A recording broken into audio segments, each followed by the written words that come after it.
Eu converso agora com o dermatologista Ciro Martins Gomes, da Sociedade Brasileira de Dermatologia e do Hospital Universitário de Brasília.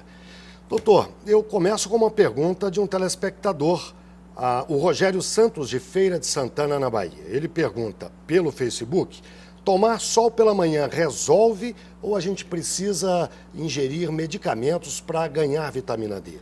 Bem, Rogério, uma pergunta interessante. A Sociedade Brasileira de Dermatologia só indica reposição de vitamina D oral caso seja detectada alguma deficiência após uma avaliação médica. Nós também não recomendamos a exposição solar proposital com o motivo de produção de vitamina D, pois essa exposição pode ser errada, pode ser excessiva. Nós consideramos que no Brasil a exposição corriqueira do dia a dia é suficiente para essa produção necessária. E o Ciborges, de Porto Alegre, Rio Grande do Sul, também pergunta pelo Facebook. Soube que a falta de vitamina D no organismo favorece acidentes vasculares. Isso é verdade? Sim. O que a gente tem de comprovado na literatura científica é que a vitamina D age na saúde óssea, principalmente. Alguns estudos observam que esse desbalanço da vitamina D pode estar relacionado a algumas doenças, como câncer, problemas cardiovasculares, mas ainda são coisas controversas que têm que ser estudadas mais. E vale lembrar que o excesso também é nocivo, inclusive para as doenças cardiovasculares. A Suzane Grangeiro enviou uma pergunta pelo Twitter. Ela diz: vários profissionais trabalham expostos ao sol. Que outros cuidados, além do uso do protetor solar, as pessoas deveriam tomar? Olha, a fotoproteção, que a gente chama muito de proteção solar, ela é muito mais que o uso do protetor solar.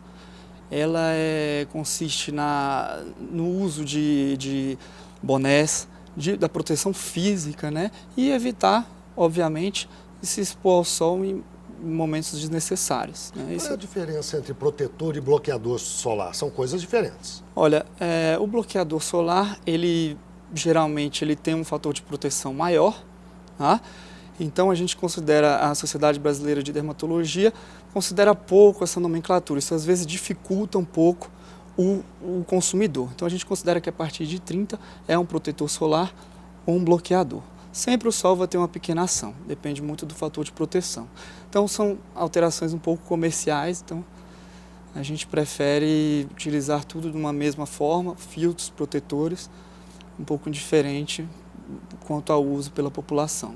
São muitos os tipos de câncer de pele, são diferentes também, há vários tipos. Isso, há vários tipos. Os principais, os que estão mais relacionados ao sol, são o carcinoma espinocelular, o carcinoma basocelular, que perfazem 25% dos cânceres de pele, e um câncer muito nocivo, que é o câncer de pele chamado melanoma, né, que ele é um pouco menos comum, mas que tem maior gravidade. As pessoas, existe autoexame, como existe autoexame para as mamas, por exemplo, no caso das mulheres, existe autoexame de pele, a pessoa deve estar atenta a que sinais? Claro, o autoexame de pele, ele é recomendado. Óbvio que a população deve procurar o dermatologista regularmente, isso vai evitar que lesões de pele se tornem invasivas, que passe o tempo de tratamento, mas obviamente toda vez que a população, uma pessoa perceber alguma pinta que está mudando de coloração, está ulcerando, ou que... Ulcerando é virando ferida, isso, não é virando ferida. Qualquer mudança, aquela mudança cinética, o paciente deve procurar um dermatologista. O que é uma mudança cinética? Seriam mudanças de tamanho, mudanças de cor, alteração das bordas, entendeu? Isso tudo deve... Manchas que coçam são motivo de preocupação também? Sim, esses pacientes devem procurar um dermatologista para que possa fazer uma avaliação melhor. Por mais que uma minoria dos casos que procuram o dermatologista são câncer de pele, a gente pode evitar doenças, inclusive, que podem levar o paciente à morte. Eu quero voltar ao protetor solar.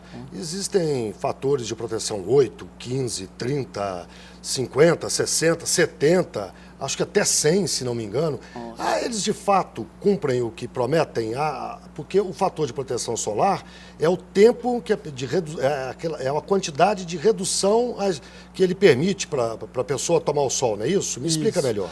Então esse fator de proteção solar é muito importante. Nós dermatologistas recomendamos um protetor solar acima de 30. A partir de 30, essa proteção solar está acima de 95%. Então veja que a partir do 30, 50, 60, a proteção é muito similar. Não faz muita diferença? Não faz, obviamente que pacientes que têm algum fator que tem mais sensibilidade ao sol, tem mais dificuldade de aplicar aquele protetor regularmente, eles necessitam de um fator de proteção maior. Tá? Tá bem, muito obrigado ao senhor e uma boa noite. Eu que agradeço, boa noite.